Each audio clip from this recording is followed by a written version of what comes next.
পুরো ভিডিওতে আপনাদের জন্য অনেকগুলো ইনফরমেশন থাকবে যে আপনারা কী ধরনের মাছ রাখতে পারেন আর কী ধরনের মাছ থেকে আপনারা খুব সহজে ব্রিডিং করতে পারেন এবং খুব সহজে অল্প খরচে কিভাবে আপনি আপনার ঘরের সৌন্দর্য বাড়ানোর জন্য এরকম একটা অ্যাকুয়ারিয়াম বানাতে পারবেন।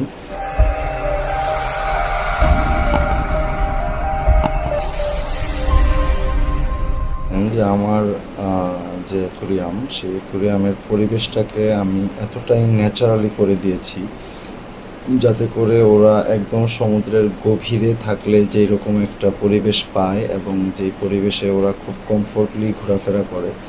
তো আমি অনেক কষ্টে আমার অ্যাকুয়ারিয়ামের পরিবেশটাকে এরকম একটা পর্যায়ে আনতে পারছি। তো আসলে এতদিন ধরে আমি ভিডিও দিতে পারিনি কারণ এই বিষয়টা নিয়ে আমি খুব ট্রাইংয়ে ছিলাম। তো আসলে আমার অভিজ্ঞতা একটু কম ছিল, যার কারণে সময় লেগে গেছে।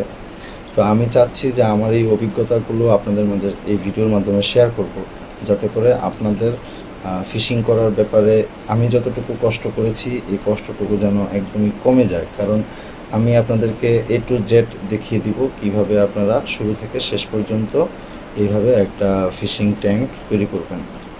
আর এর মধ্যে আপনারা কি কি মাছ রাখতে পারবেন, কোন মাছের সাথে কোন মাছ রাখবেন, কোনটার সাথে কোনটা রাখবেন না, এর প্লাস পয়েন্ট মাইনাস পয়েন্ট সবগুলোই আমি আপনাদের সামনে তুলে ধরবো। ফিশিংটা আমার একটা হবি, তো এই হবিটা নিয়ে আমি বেশ কিছুদিন ধরেই কাজ করছিলাম। তো প্রথম অবস্থায় আমাকে দিয়ে এটা হবে কি না বা আমার মাছগুলো কমফোর্টভাবে এখানে থাকতে পারবে কি না, তারপর এখান থেকে ওরা ব্রিডিং করবে কি না, তো এই সব বিষয়গুলো নিয়ে আমি খুব চিন্তিত ছিলাম। তো শুরু করার পর থেকে পর্যায়ক্রমে স্টেপ বাই স্টেপ আমি সবগুলো কাজ করার পর এখন দেখতেছি যে না, আমার মাছগুলো মোটামুটি এখানে কমফোর্টভাবে থাকতেছে এবং ওরা ব্রিডও করতেছে। তো এই জন্য ভাবলাম যে না, এই বিষয়টা নিয়ে আমি একটা ভিডিও তৈরি করি, যাতে করে আমার মতো যারা ফিশিং পছন্দ করেন বা ঘরে সৌন্দর্য বাড়ানোর জন্য এরকম অ্যাকুয়ারিয়াম করতে চান, তো তাদের যেন অ্যাকুয়ারিয়ামিং ফিশিংয়ের ব্যাপারটা একদম ইজি হয়ে যায়। তো এইসব বিষয় নিয়ে আমি আজকে আপনাদের সামনে একটা ভিডিও উপস্থাপন করার জন্য চেষ্টা করব। A to Z অনেকগুলো ইনফরমেশন থাকবে, তাই আপনাদেরকে বলতেছি যে ভিডিওটা একদমই না টেনে শুরু থেকে একদম শেষ পর্যন্ত দেখবেন। আর দেখার পর যদি আপনাদের কাছে কোনো বিষয় ভালো লেগে থাকে তাহলে অবশ্যই সেটা আমাকে কমেন্টসের মাধ্যমে জানাবেন। আর যদি কোনো কিছু জানতে চান সেটাও আমাকে কমেন্টসের মাধ্যমে জানাবেন। তো তাহলে আমি অবশ্যই আপনাদেরকে ওই বিষয়ের উপর নতুন করে ভিডিও তৈরি করে দেখাবো। নর্মালি অনেকেই আছেন যারা ফিশিং করার আগে ট্যাঙ্কে কিভাবে অক্সিজেন সাপ্লাই করবেন, কিভাবে পানি ফিল্টার করবেন, এগুলো নিয়ে খুব টেনশনে পড়ে যান। আসলে এগুলো খুবই সিম্পল, আপনারা চাইলে ঘরে বসেই আমি যেভাবে আমার ট্যাঙ্কের জন্য পাম্প বানিয়েছি, এটা নর্মালি আমি ঘরেই বানাইছি, আপনারা চাইলে সেটাও বানাতে পারবেন। আমি আপনাদেরকে কিভাবে পাম্প বানাবেন তার একটা ভিডিও টিউটোরিয়াল দিয়ে দিব।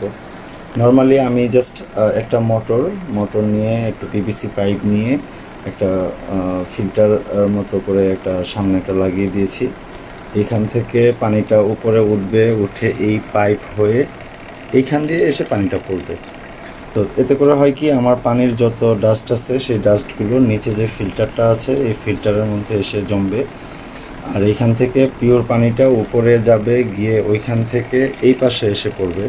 আর পড়ার সময় আপনারা দেখতে পাচ্ছেন যে অনেক বাবল হচ্ছে, এই বাবলগুলোতে অক্সিজেন পানির সাথে মিক্সড হয়ে যাচ্ছে এবং পানির যে একটা প্রবাহ, চলমান একটা গতিধারা স্রোত, সেই স্রোতটাও কন্টিনিউ চলতেছে। এটা জাস্ট আমি ঘরে বানিয়েছি, পাশাপাশি আমি যে ল্যাম্পের ব্যবস্থা করেছি সেই ল্যাম্পগুলো আমি আপনাকে দেখাচ্ছি।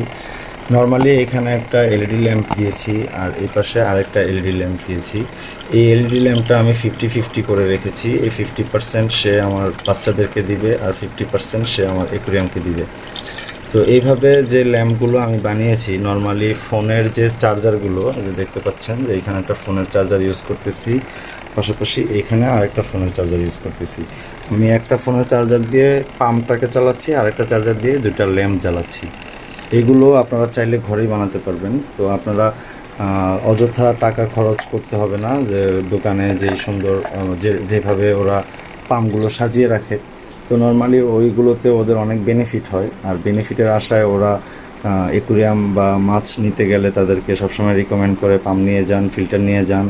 হ্যাঁ, এগুলো আসলে আমার কাছে মনে হয় যে ওয়েস্টিং মানি। জাস্ট একটু ব্রেন খাটালে আপনারা ঘরে এগুলো বানাতে পারবেন। আর এগুলো কিভাবে বানানো হয় এগুলো আসলে একেবারেই সহজ। আপনারা যদি বানানো দেখতে চান তাহলে সেটাও আমি আপনাদেরকে ভিডিও করে দেখাবো, আমাকে কমেন্টসের মাধ্যমে জানাবেন। তো তাহলে এখানে আছে গাপ্পি, মলি, বেলুন মলি, সর্টেল। এটা হচ্ছে আমার সেপারেট সেকশন। এইখানে আমি যখন আমার মাছ প্রেগনেন্ট হয় তো তখন আমি তাদেরকে এখানে সেপারেট করি, যাতে করে আমি আমার মাছের বেবিদেরকে দেখা মাত্রই উঠিয়ে আলাদা জায়গায় রাখতে পারি। তো সাধারণত এরা যারা লাইফ পেয়ারার, মানে যারা যেসব মাছগুলো বাচ্চা দেয়, তো ওরা ওদের বাচ্চাদেরকে নিজেরাই খেয়ে ফেলে। তো এই জন্য বাচ্চা দেওয়ার সময় একটু সতর্ক থাকতে হয়, যাতে করে বাচ্চাগুলো ওদের হাতে ধরা না পড়ে যায়। তাই আমি এখানে আলাদা জায়গায় মাদেরকে আলাদা করে রাখি। দেখতে পাচ্ছেন ওইখানে একটা মা অলরেডি বাচ্চা দেওয়ার জন্য ট্রাই করতেছে। তো যখন বাচ্চাগুলো বের হয়ে সাথে সাথে ওই যে ভেতরে যে গাছগুলো দেখা যাচ্ছে, এই গাছগুলোর ভেতরে গিয়ে লুকায়। তো তারপরেও আমাদেরকে একটু খুঁজে রাখতে হয় যে যখনই বাচ্চাগুলো আমাদের চোখে পড়ে তো সাথে সাথে আমরা উঠিয়ে রাখি, কারণ এইসব বাচ্চাদের মায়েরাই বাচ্চাগুলোকে খেয়ে ফেলে। তো এখন আমি আমার মাছদেরকে ডিনার করাবো, মানে রাতের খাবার দিব। আর আমি আরেকটা জিনিস দেখাই, যখন আমাদের বাচ্চাগুলো বের হয় তো বাচ্চাগুলোকে বের করে আমরা আলাদা যে ট্যাঙ্কে রাখি, সেই ট্যাঙ্কের এই যে এখানে এটা একটা ছোট বোতল, 5 লিটারের বোতলটাকে আমি উপর দিয়ে এইখান থেকে এইখানে, তারপর এখানে কেটে নিয়েছি। তারপর কেটে এর মধ্যে আমি প্রায় 2 দিন পানিটাকে রেখে দিয়েছিলাম। পানিটা যখন একটু পুরনো হয়েছে তো তখন আমি ওইখান থেকে বাচ্চাগুলোকে উঠিয়ে এখানে রাখি। এখানে আমার মলির বাচ্চা আছে, গাপ্পির বাচ্চা আছে। তো আপনারা মলির বাচ্চা, গাপ্পির বাচ্চা এগুলোকে একসাথেই রাখতে পারবেন। পাশে যদি উপরে যদি 2-1টা এরকম কচুরি পানা দিয়ে দেন তো তাহলে ওরা আরও বেশি কমফোর্ট ফিল করবে। আর বাচ্চাদের যে খাবার, সেই খাবারের ব্যাপারটা বলি। নর্মালি আমরা মাছদেরকে যে খাবারগুলো দিই, এই খাবারগুলোই বাচ্চাদের জন্য আমরা একটু পাউডার করে নিই, এতে করে ওরা এই পাউডার খাবারগুলোকে খুব সহজেই খেতে পারে। তো আমি দেখাবো আপনাদেরকে বাচ্চারা কিভাবে পাউডার খাবারগুলো খায়। পাশাপাশি আগে চলুন দেখি যে আমার বড় মাছগুলো যেগুলো, ওরা খাবার পেলে কি আনন্দের সাথে খায়। তো আমি সাধারণত খাবারের মধ্যে অপটিমাম খাবারটাই বেশি পছন্দ করি, আমি ওদেরকে অপটিমামটাই খাওয়াই। এরকম করে আপনারা প্যাকেট থেকে বের করে একটা ছোট জারের মধ্যে রেখে দিবেন। তারপর এখান থেকে ঠিক 1-2টো করে ওদেরকে যখন আমি দেই, দেখুন খাবারগুলো ওরা কি আনন্দের সাথে খায়।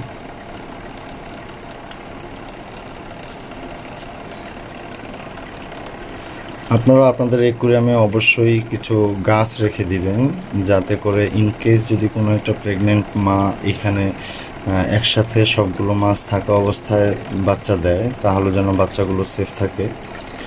আর পানির ব্যাপারটাও একটু খেয়াল রাখবেন, পানিটা সবসময় পরিষ্কার রাখবেন। আমি সাধারণত 4 দিন 5 দিন পর পর ট্যাঙ্কের 30% পানি ফেলে দিয়ে নতুন করে পানি দিই। আর এতে করে আমার পানিতে অক্সিজেন, নাইট্রোজেন গ্যাস, অ্যামোনিয়া, এগুলো প্রত্যেকটা জিনিস খুব সামঞ্জস্যের মধ্যেই থাকে। আমি এমনিতে নর্মালি কোনো ধরনের কোনো মেডিসিন ইউজ করি না। অনেকেই আছেন যারা পানির কালার চেঞ্জ করার জন্য বা পানি পরিষ্কার করার জন্য বিভিন্ন রকমের মেডিসিন ইউজ করেন। আসলে এই মেডিসিনগুলো আমি মনে করি যে একেবারেই ওয়েস্টিং মানি। আর সাধারণত অ্যাকুরিয়ামের দোকানদাররা তাদের প্রফিট হওয়ার জন্য তারা এইসব মেডিসিনগুলোকে কেনার জন্য রেকমেন্ড করেন। আসলে এটা কোনো কিছুরই দরকার নেই। আপনি জাস্ট চেষ্টা করবেন আপনার অ্যাকুরিয়ামে কয়েকটা লাইভ গাছ রাখার জন্য, সাথে সাথে দুই একটা প্লাস্টিকের গাছও রাখতে পারবেন, বা আপনার অ্যাকুয়ারিয়াম ডেকোরেশন করার জন্য অন্যান্য কিছু দিতে পারবেন। আমার অ্যাকুয়ারিয়ামে যে গাপ্পি মাছগুলো আছে, এই গাপ্পি মাছদের ব্রিডিংয়ের ব্যাপারে আমি খুব সচেতন। এজন্য আমি সাধারণত একটা ছেলে মাছের সাথে 3টা করে মেয়ে মাছ দিয়েছি। আসলে ওরা ছেলে মাছগুলো মেয়েদেরকে অনেক বিরক্ত করে, তো এই জন্য একটা ছেলে আপনারা 3টা করে মেয়ে মাছ রাখবেন একটা ছেলের জন্য। পাশাপাশি শর্টটেল যেগুলো আছে, শর্টটেলের জন্য আমি একটার সাথে 2টা করে রেখেছি, মলির সাথে আমি একটার সাথে 2টা করে রেখেছি। এইভাবে যদি আপনারা রাখেন তাহলে খুব ভালো ব্রিড করবে। আর সেপারেট ট্যাঙ্ক, যেটা সবাই আলাদা ট্যাঙ্কের মধ্যেই প্রেগনেন্ট মাদেরকে আলাদা রাখেন, তবে আমি আমার একটা ট্যাঙ্কের মধ্যেই আমি জাস্ট মাঝখানে একটা পার্টিশন দিয়ে দিয়েছি। এই পার্টিশনটা আমি ইচ্ছে করলে আবার বেরও করে ফেলতে পারি। যখন আমার ট্যাঙ্কে কোনো প্রেগনেন্ট মা থাকে না, তো তখন আমি এটাকে খুলে সবগুলো একসাথে করে দিই। আর যখন এর মধ্যে 2টা একটা প্রেগনেন্ট হয়, তো তখন আমি এই পার্টিশনটা দিয়ে ওদেরকে আমি একই পানিতে রাখার চেষ্টা করি, যাতে করে ওর কমফোর্ট ফিল হয়। একই পানিতে থাকলে মাছটা কোনো রকম কোনো চেঞ্জ ফিল করে না। আর কয়েকটা লাইভ গাছ দিয়ে দিবেন, আর যদি পারেন এরকম কয়েকটা কচুরিপানা দিয়ে দিবেন। কচুরিপানার শিকড়গুলো খুব সুন্দর, এগুলোর ভেতরে বাচ্চারা খুব সহজে লুকিয়ে থাকে। আরেকটা ব্যাপার খেয়াল রাখবেন, এই মাছগুলোকে খুব বেশি বেশি খাবার দেওয়া যাবে না। ওভার ফিডিংয়ের কারণে ওরা অসুস্থ হয়ে যেতে পারে, বা ওদের শরীরে চর্বি জমে যেতে পারে। তো এই জন্য জাস্ট পরিমাণ মতো আপনার মাছের যে পরিমাণ, সেই পরিমাণ অনুযায়ী গাপ্পিদের জন্য প্রতি বেলায় প্রতিটা গাপ্পির হিসাবে আপনি 2টা করে দানা রাখতে পারেন, অপটিমামের যে দানাগুলো। আর শর্টটেলের জন্য আপনি 4টা করে দিতে পারেন। মলি, বেলুন মলি বা নর্মাল মলি, ওদের জন্য 3টা 4টা করে দিতে পারেন। তো এরকম একটা আনুপাতিক হিসাব করে আপনি খাবারটা দিবেন। এখন আমি আমার মাছের বাচ্চাদেরকে খাবার দিব। আপনারা যারা নতুন ফিশিং শুরু করতে চান, তারা যখন মাছগুলো কিনতে যাবেন তখন খুব সতর্কতার সাথে মাছগুলো নেবেন। আসলে কোনটা ছেলে কোনটা মেয়ে এটা যদি না চিনেন, তো তাহলে ওরা করবে কি, ওদের অ্যাকুয়ারিয়ামে যেই মাছের পরিমাণটা বেশি থাকবে সাধারণত ওরা ওই মাছগুলো ধরে আপনার প্যাকেট করে দিয়ে দিবে। আর এতে করে যদি আপনার সঠিক পেয়ার না হয়, তো তাহলে কিন্তু আপনি ব্রিডিং করাতে পারবেন না। তো এই জন্য আমি সাজেস্ট করব যে আপনারা আগে মাছ সম্পর্কে খুব ভালোভাবে জেনে নেবেন। আর যদি জানতে কোথাও মানে আপনার পরিচিত যারা আছে এর মধ্যে যদি কেউ ফিশিং করে থাকে, তো তাহলে তাদের সাথে একটু পরামর্শ করে নেবেন। আর যদি আপনারা জানতে চান যে গাপ্পি মাছের মধ্যে মেল কি ফিমেল কীভাবে চিনব, বা মলিদের মধ্যে মেল ফিমেল কীভাবে চিনব, বা শর্টটেলে মেল ফিমেল কীভাবে চিনব, তো এই মাছগুলো যেহেতু আমার কাছে আছে, আমি আপনারা যদি আমাকে কমেন্টে জানান যে আপনারা এই আইডেন্টিফিকেশন নিয়ে কিছু জানতে চান, তো সেই ক্ষেত্রে আমি আরেকটা ভিডিও বানিয়ে আপনাদেরকে দেখিয়ে দিব যে আপনারা কিভাবে মেল ফিমেল চিনবেন। আর ওইগুলোকে ঠিকভাবে ব্রিডিং করাতে হলে অবশ্যই আপনাকে আরও কিছু স্টেপ বাই স্টেপ কাজ করতে হবে। সেই কাজগুলো যদি আপনারা জানতে চান, সেক্ষেত্রে আমাকে বললে আমি আপনাদেরকে নেক্সট ভিডিওতে এগুলো নিয়েও আলোচনা করব। তো আসুন দেখি আমি আমার বেবিদেরকে যেভাবে খাওয়াই। এখানে যে পাউডারগুলো আছে, এই পাউডারগুলোকে আমার এখানে বেবি আছে প্রায় 20টার উপরে, তো আমি সেই অনুপাতে তাদেরকে খাবার দিব।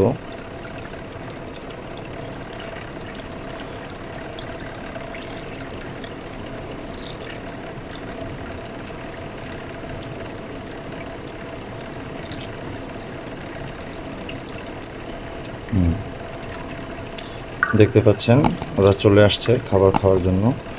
সাধারণত এই পাউডার খাবারগুলো ওদের জন্য অনেক উপকার। অনেকে আছে যারা বলেন যে আপনারা ডিমের কুসুম খাওয়াবেন, বা মানে ডিমের কুসুমে আসলে হয় কি, ওটার মধ্যে অনেক প্রোটিন থাকে, যে প্রোটিনগুলোতে আপনার বাচ্চারা সহজেই খুব ফ্যাটি হয়ে যাবে, হয়তো খুব দ্রুত বড় হবে, কিন্তু ওদের ফিজিক্যালি কতটুকু গ্রোথ হবে ওদের শরীরে যদি ফ্যাট জমে যায় সেক্ষেত্রে ওরা আমার মনে হয় না যে খুব ভালোভাবে ওরা খুব সুন্দর স্বাস্থ্য নিয়ে বড় হবে। তো এই জন্য আমি সাধারণত আপনার অপটিমামের যে ফুডটা আছে ওইটাকে পাউডার করে আমি ওদেরকে খাওয়াই। আপনারাও এরকমই করবেন। আর টাইম টু টাইম প্রতিদিন 3বার করে খাবার দিবেন, সকাল দুপুর রাতে।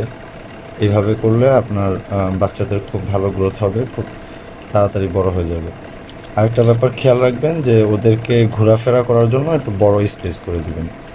নর্মালি আমরা বাচ্চাদেরকে খুব ছোট অ্যাকুয়ারিয়াম বা ছোট বক্সের মধ্যে রাখি, তো চেষ্টা করবেন যে বড় লম্বা কোনো একটা জারের মধ্যে অথবা আমার মতো এরকম করে আপনারা বোতল কেটে, দেখতে পাচ্ছেন 5 লিটারের তেলের বোতল, সেটাকে কেটে আমি পানি দিয়ে দিয়েছি। তো ওরা খুব কমফোর্টলি ঘুরে বেড়াচ্ছে। এখানে 2 জাতের বাচ্চা আছে, মলি আছে, গাপ্পি আছে, আমি একসাথেই রাখি, এতে কোনো সমস্যা হয় না। তো আপনারা যারা ফিশিং করতে চান, ফিশিং সম্পর্কে যদি আরও কোনো ভিডিও আপনারা দেখতে চান তো আমাকে আপনারা কমেন্টের মাধ্যমে জানাবেন। আর আমি নর্মালি আমার চ্যানেলে এর আগে আরও বিভিন্ন রকমের অ্যাডভেঞ্চারাল বা সাংস্কৃতিক অনুষ্ঠান, বিভিন্ন বিষয় নিয়ে ভিডিও করছি। তো আমি চেষ্টা করব এই ফিশিংয়ের ব্যাপারে আরও নতুন নতুন আপডেট আপনাদেরকে দেওয়ার জন্য। আমি আমার বাসার ছাদের উপরেও ফিশিং করার একটা প্ল্যান করতেছি, তো ওইটার ব্যাপারেও আমি আপনাদেরকে কিছু সাজেশন দিতে পারবো। আপনারা যারা বাসার ছাদে গাছ লাগান, গাছে পানি দেওয়ার জন্য হয়তো সকাল বিকাল উপরে ওঠেন, তো এর ফাঁকে ফাঁকে যদি আপনাদের ছাদে স্পেস থাকে, আপনারা ছাদে ছোট ছোট ট্যাঙ্ক করে ওইখানেও এরকম রঙিন মাছের চাষ করতে পারবেন। আর যারা নর্মালি ঘরে শৌখিন বা শখ হিসেবে মাছ রাখতে চান, তো তারা কিভাবে অ্যাকুয়ারিয়াম বানাবেন, অ্যাকুয়ারিয়ামকে কিভাবে সাজাবেন, অ্যাকুয়ারিয়ামে কিভাবে লাইভ গাছ লাগাবেন, এসব ব্যাপারে যদি আপনারা আমার কাছ থেকে কোনো কিছু জানতে চান তো আপনারা আমাকে অবশ্যই কমেন্টে জানাবেন। আজকের ভিডিও আমি এখানেই শেষ করছি, দেখা হবে পরের ভিডিওতে, ততদিন ভালো থাকবেন।